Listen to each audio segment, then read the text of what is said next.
Bismillah, wassalatu wassalam ala rasulillah. Welcome back to Sisters Unfiltered, our podcast style show only on Eman Channel. As you know, this is our space for honest conversations among us sisters on a variety of topical issues. So if you're looking for real talk, open debate and unfiltered conversation, this is the place to be.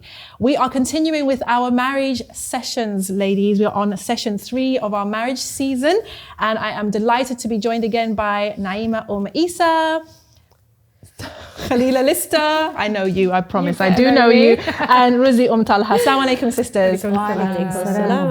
So we've gone from the crisis, the marriage crisis, not being prepared for marriage to getting prepared for marriage. Then we've gone through the wars of looking for someone, of vetting people, of getting references and meetings and letdowns until we actually managed to find a spouse. We had the wedding, whatever that wedding looked like, and now it's married life.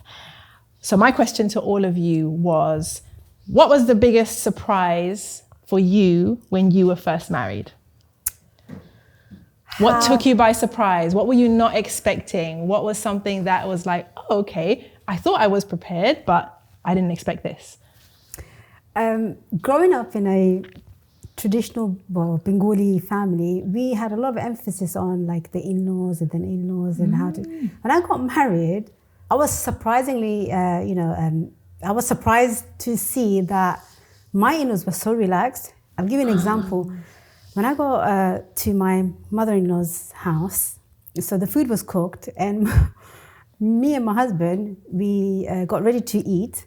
And my mother-in-law, she just shut the door and she left us. Oh. And I was thinking, that's not what I expected. Right. So I was pleasantly surprised, Mashallah. alhamdulillah, because we have this notion that we have a lot of bad PR, like in-laws. Yeah. But then actually, in-laws can be quite pleasant as well. And that's the thing that I kind of try to promote, because we have these preconceived ideas that in-laws are the, wicked the bitches, enemies. Yeah.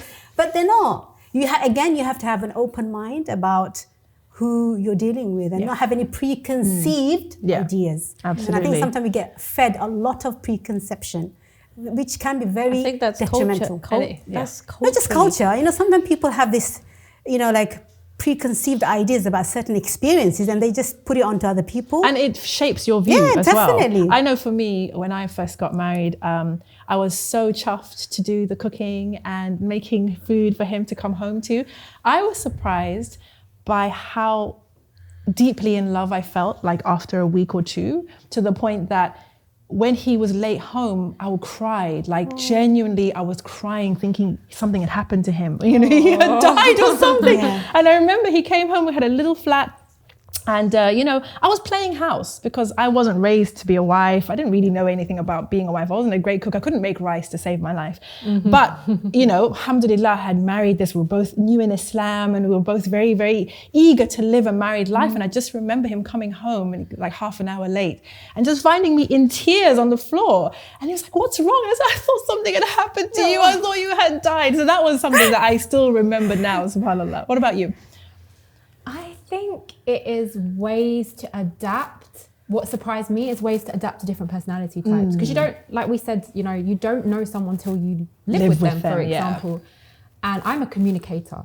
So if there's a conflict, like if we're talking conflict resolution, I want to communicate and work it out. Like, let's work it out now. But not everybody has that, I'm going to say ability. It's not really an ability because I'm not saying it's necessarily the greatest thing in the world. But if they need time. It's not everybody's style to do it that way. I think I learned really quickly on that I'm ready to forget things very easily, but not everybody is. And I had to learn to adapt a new level of patience. That we will talk about it. Yes. Just maybe not now. It might not be on your time right now when you'd like to. And I think that allows you to grow as a person because you start to develop your character and learn to adapt.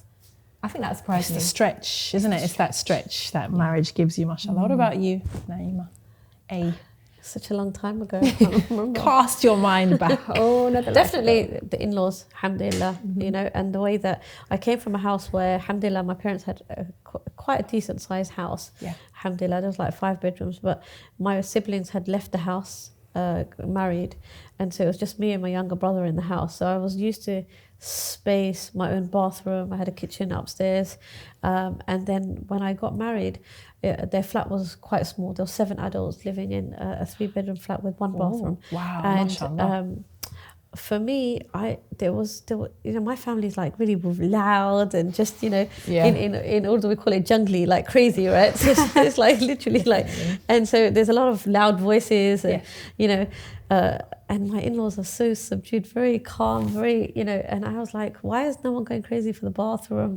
Everyone had a system, everyone's neat and organized, even though they live in a small compact area, housing. It was like how efficient they were. And so one of the things that I did also learn is how I thought that the way that I was brought up was the way that everyone was brought up, and the way that we do things, how we store our food and how we just certain little things was the way that even cleaning the bathrooms, like you should have a spray for the bathroom is the spray for the bathroom and not for the kitchen. Just saying, like order, like just however it is, whatever it is.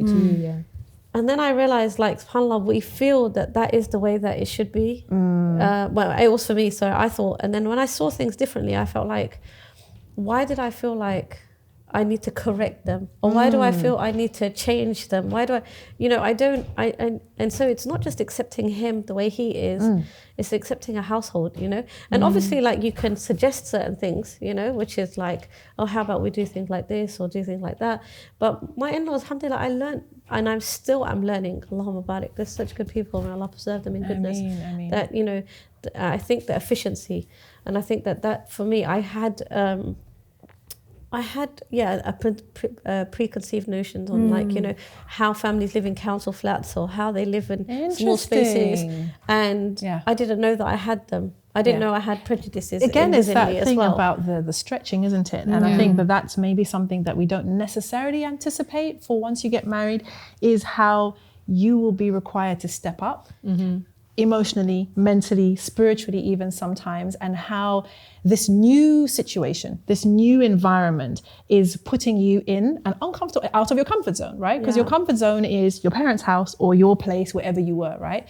So when you are now out of that comfort zone, it's all these new stretches, these new things that you come to terms with, the new realizations, like you said, that allow us to grow. It's the uncomfortable territory, uncomfortable grounds, but you have to allow yourself that growth.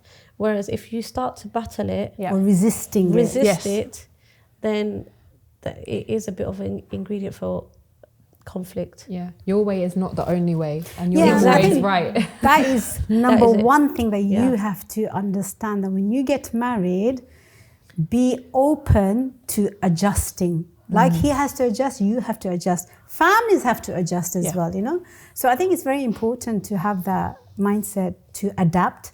And you know what the amazing thing is, that the younger a person is, the more able they are to adapt. Whereas, like, I look at myself, because I got married when I was 21, alhamdulillah. I look at myself now, I'm so sad. Like, if somebody asks me to do this, I'm like, no. I'll be like, why? Whereas before it was like, okay, because it was just no like, worries. So I think, adaptability is essential for a healthy marriage, because there are things that you would like, there are things that you won't like. Same goes for him, and the family. And I think when you adjust and when you're flexible, everyone can work with a flexible person.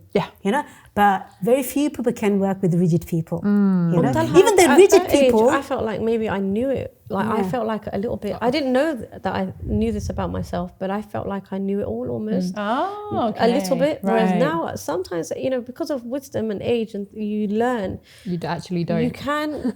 So it does depend on how pliable you are as well. Oh, so you're saying that you were not pliable when you first got married? You were quite like, you thought you knew what was what? Yeah, I just not in an arrogant way, but I just felt like that's not how you do things.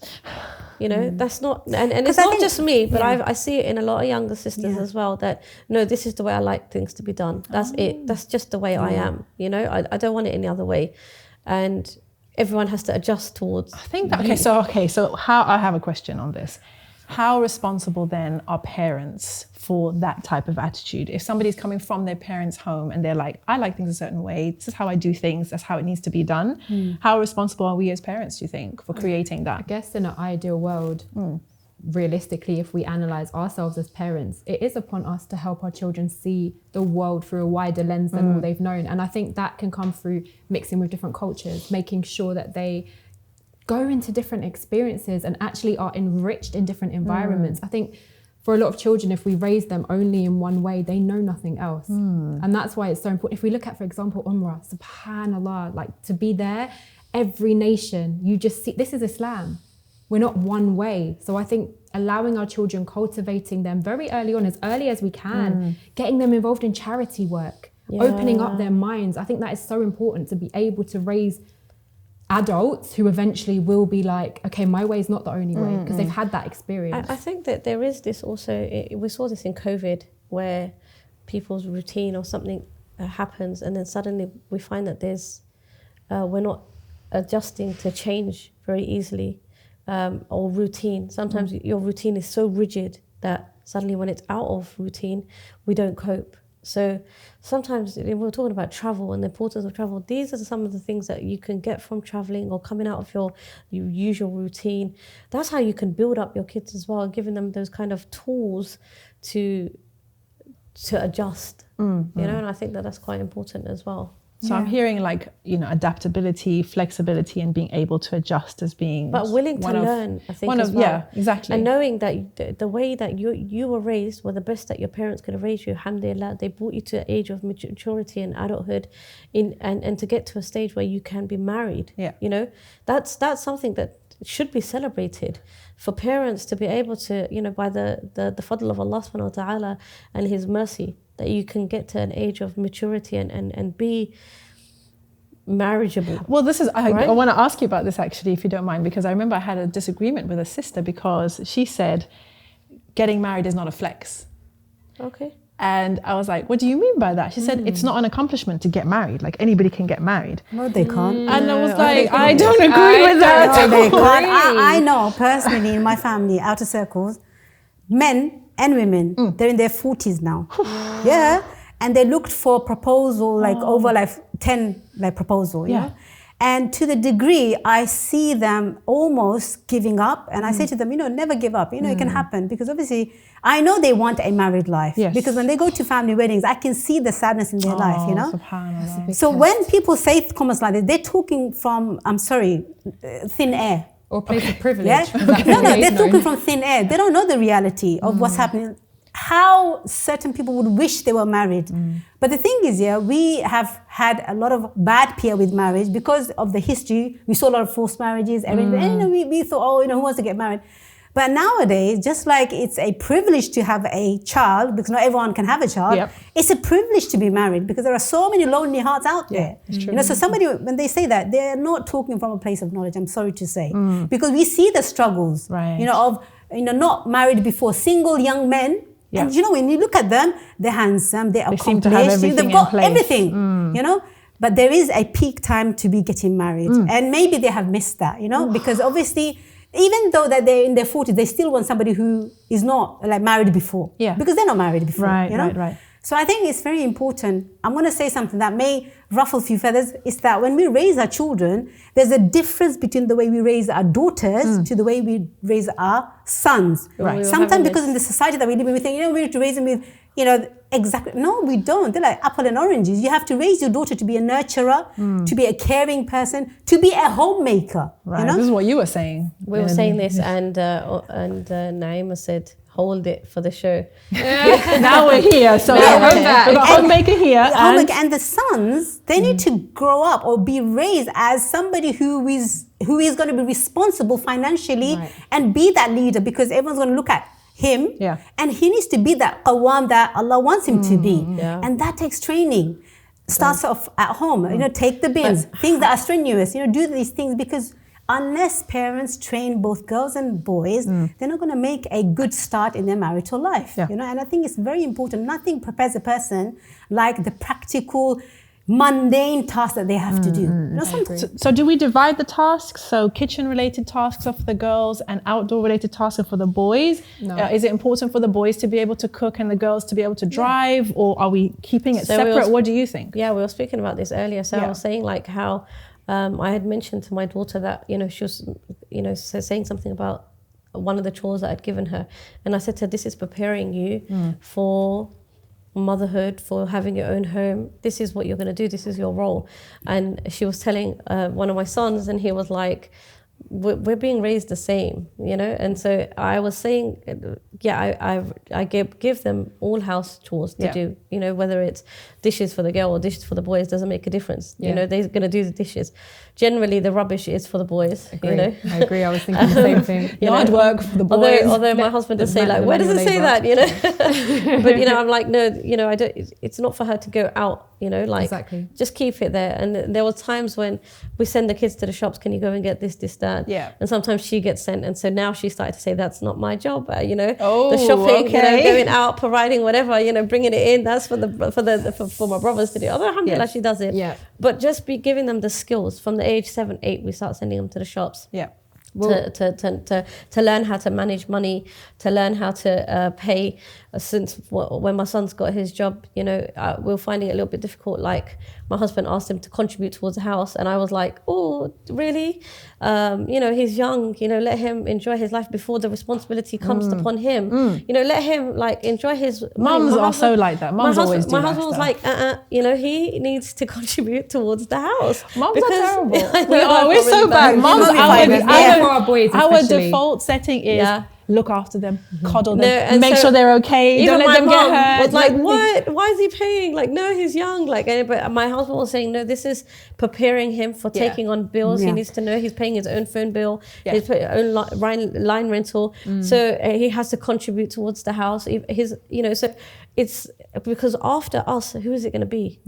I think So it's also a replacement. So the family, so I say to them, your time gets divided into between you and Allah. That's still there. You and your friends, you still want to have that. And then you and your family is going to get replaced by your wife and your family. So you're going to have to get into the habit of dividing your time properly as well, right? So it's not because what happens is we leave them to do whatever. When they get married, then they want to still have that. They still want to have that bachelor life. Oh, me and my lads, right? Me and my boys, me and my homies, we want to be there. Yeah, And the girls are doing that too as well. Because it's my girls and a girls' and it's trip like, and a girls' sometimes this we and a have girls' family that. gatherings. It's like, where are the girls or the boys? True. Oh, they're out with their friends. Well, hang on a minute. When we were younger, family gatherings, you have to be there. You have to show up. So sometimes now it's like, we go to gatherings now. The sister, where's your husband? Oh, he's had another commitment. We never had that before. It was like before.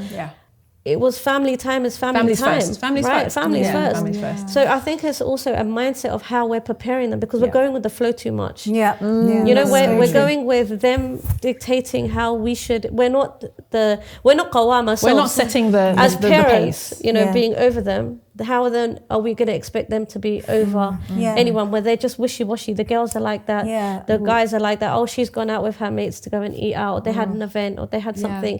And so the priority isn't for family. So when they get married, how is it going to be a priority for them then? And if it's not a priority for either of them, then they are weakened as a unit. Well, they're going to be weakened. To lead a family, exactly. Because the guy is like with his boys and the girl is with her girls. And that is the kind of thing people talk about now. It's like, I want to be able to go out with my girls. I expect to still be able to do that after marriage. Like, this is important to me. It's a big part of who I am, my lifestyle. This is what I do. But that's fine. But then at the cost of what? In what moderation? No, like if I can go out with this. I'm not. We meet up as sisters. We go out. We have a nice time. We enjoy each other's company. But not when this my mother-in-law is hosting a dinner, and then I'm going to turn around and say, but I don't have any obligation to my mother-in-law anyway. Right. See, I think as a society now, the term duty is really looked down on. It's a dirty word. Right, it's a dirty word. Yeah. What do you mean duty? I don't want my duties. And also, the fine line between male and female roles is so blurry. The times we live in now, everything is so blurry that everybody is on fight or flight, and we've forgotten how Allah subhanahu wa ta'ala made us. What are our natural fitrah? What are our roles? 100%. You're allowed friends, of course, but are we forgetting our duties? And because it's so frowned down on, people are so afraid of that, like you're saying with the bachelor pad and the bachelorette pad. And at what point do we remember when we're raising our sons and daughters? I think that our boys should learn to cook. If your wife is sick, you should be able to cook for her. I teach my son. But I am with you on the fact that he's the one doing the bins. Okay. He's the one doing the bins.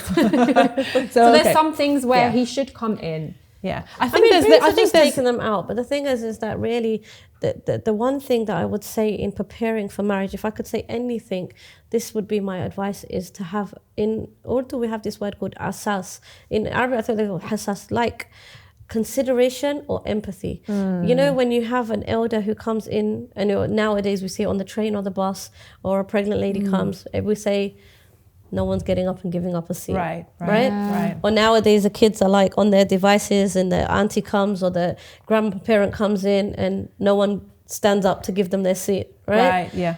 So we need to start developing that in the kids, because when you have empathy and you have that mercy in your heart, that when you could do something for someone without them having to ask, that goes both ways, for the brother and the sister. Yeah. That when the husband can say, oh, my wife, looks tired today, the baby's kept her up all night, she's breastfeeding, whatever it is, right? But that kind of fostering of interaction comes from both. It's not just that's what I'm saying. It's for both the brother and the sister. So for him to have that consideration, that, you know what, how can I alleviate some of her pain or her stress? And likewise, he's come from work, he's had a hard day. Is she physically, mentally, is she present for him? Is she present for him? Yeah. And is he so obviously, we have these complaint sisters saying, my husband's on his phone all the time, or he's on the laptop, but the sisters are on their phones and devices as well. We're not, and as mothers as well, maybe we're all guilty of this, that there needs to be a little bit more consideration, that, what is that person's need, how is she feeling, or when they speak to us, are we listening attentively, or are we just hearing words? It's going through one ear to another. What's our priority? So I think these are the things that are what make or break really marriages, I would say, because it becomes like, I need someone to just take care of me. I need someone who's got my back. As a male, he'd want that. When we said that the Prophet ﷺ was strengthened by Khadija radiallahu anha, when he said to Aisha radiallahu anha that she believed in me when everyone rejected me. She had his back, and that gave him strength. And then likewise, when a woman is strengthened, knowing that my husband's got my back, he's supporting me in what I'm doing. There's times when, even for me, I've come away from da'wah. Why? Having 7 kids doesn't give me that premise to, you come away, even though da'wah was there way before marriage. But it doesn't mean that, I change it up. Okay, I'm going to do a study circle locally, or I'm going to do something online, or I'm going to just not do anything for the time being, because even though that's what I love and that's what my role is, but what's my primary role? I think I want to touch on that, because I think that when we get married, I think, like we said before, the focus is very much the wedding. So all the planning, all the investment of time, resources, energy is this wedding, right? Which most of the time is our dream, our fantasy, whatever. But I think we very quickly take for granted the fact that we have actually married someone, somebody has married us. And that relationship is no longer something that we are grateful for, that we marvel about. Instead, we're looking and saying, it's not this though, it's not that, it's not really what I thought, it's not what I expected. All you're looking at is what's not. What's not working, what's not what you thought. And I do believe that many of us can kill our marriages right in the early stages, because we're comparing it to the dream that we had. The hardest year and the is high of the wedding. The first year of marriage is the first year of marriage, right? Another thing that also, happens is that, we always have this notion to compare it to our friends or family or what we see online. The thing is that your marriage is unique to you, and you will make your marriage how you invest. Obviously, sometimes, because I work with sisters mainly, they talk about how the husband's not doing X, Y, and Z. But then you have to ask, are you doing certain things for him? If I was to summarize, I know nowadays lines are really blurred, but I've seen many, many marriages, the key thing that is really important in the wife's role and the husband role is to, and I will just sum it up in 2 words. The husband must be the provider, and the wife, she must be the the one who's doing the serving. Why? Because that complements that.